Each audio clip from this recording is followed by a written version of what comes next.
9 TV Telugu digital news కి స్వాగతం।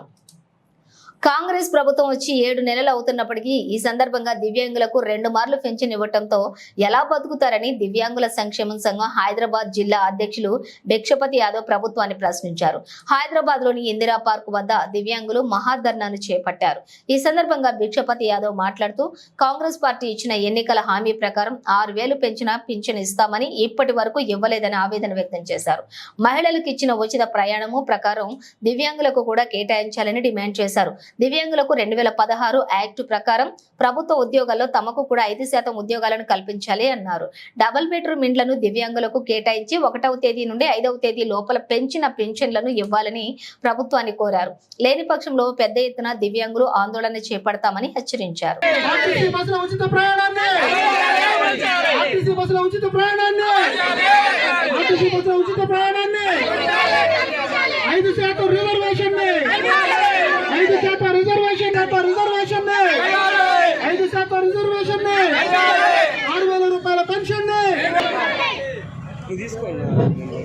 ఇప్పుడు మన బడన్పేట్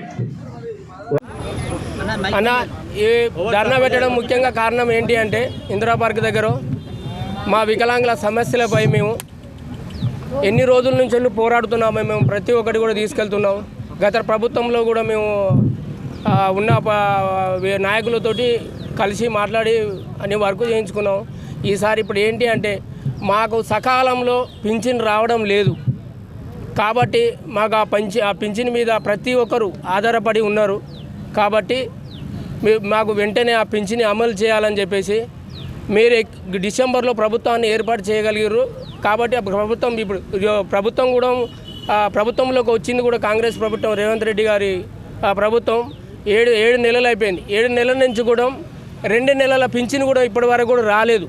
మేము అంబర్పేట తరపు నుంచి వెళ్ళి పోరాడుతున్నాము కాబట్టి మాకు ఆ 2 నెలల పింఛన్ కూడా ఇప్పటి వరకు ఇవ్వలేదు। మొన్న కూడా 3వ తారీఖు ఇచ్చారు। ఇప్పుడు ఏప్రిల్ పింఛని మొన్న ఇచ్చారు, జూన్ పింఛని జూలైలో ఇచ్చారు కాబట్టి మాకు ఆ పింఛన్ ఒకటి కూడా మాకు సకాలంలో ఇవ్వాలి। 1వ తారీఖు నుంచి 5వ తారీఖు వరకు మాకు బ్యాంకులలో క్రెడిట్ అవుతట్టు చేయాలని చెప్పేసి సీఎం రేవంత్ రెడ్డి గారిని మేము కోరుతున్నాము। ఇంకొకటి డబుల్ బెడ్రూమ్లు మాకు ఇస్తా అని చెప్పేసి డబుల్ బెడ్రూమ్లు ఇవ్వలేదండి। డబుల్ బెడ్రూమ్లు కూడా 5% ఇస్తా అని చెప్పారు। డబుల్ బెడ్రూమ్లు కూడా మాకు అమలు చేయాలని చెప్పేసి కోరుచున్నామండి। వితౌట్ లాటరీ తోటి ఇవ్వాలని చెప్పేసి కోరుచున్నామండి మేము। అట్లాగే మా వికలాంగులు పోలీస్ స్టేషన్కి పోతే కూడా చిన్న చూపు చూస్తున్నారండి। నేను ఒకసారి 4 పోలీస్ స్టేషన్లో పోయానండి। ఏమి కావాలా మీకు ఏంటిరా అనే మాట ఒకటి వస్తున్నది। పోలీస్ స్టేషన్లో కూడా మాకు 2016 చట్టం ప్రకారంగా మాకు అమలు చేయాలని చెప్పేసి రేవంత్ రెడ్డి గారు మీ పోలీస్ స్టేషన్లో కూడా వికలాంగులు వస్తే మాకు మర్యాద ఇచ్చి కుర్చేసి కూర్చుండబెట్టే విధానం మీరు తేవాలని చెప్పేసి నేను కోరుచున్నానండి। మీరు తేవాలని చెప్పేసి విధానం కోరుచున్నామండి। రేవంత్ రెడ్డి గారికి ధన్యవాదాలు చేతులెత్తి నమస్కరిస్తున్నామండి। అట్లాగే మాకు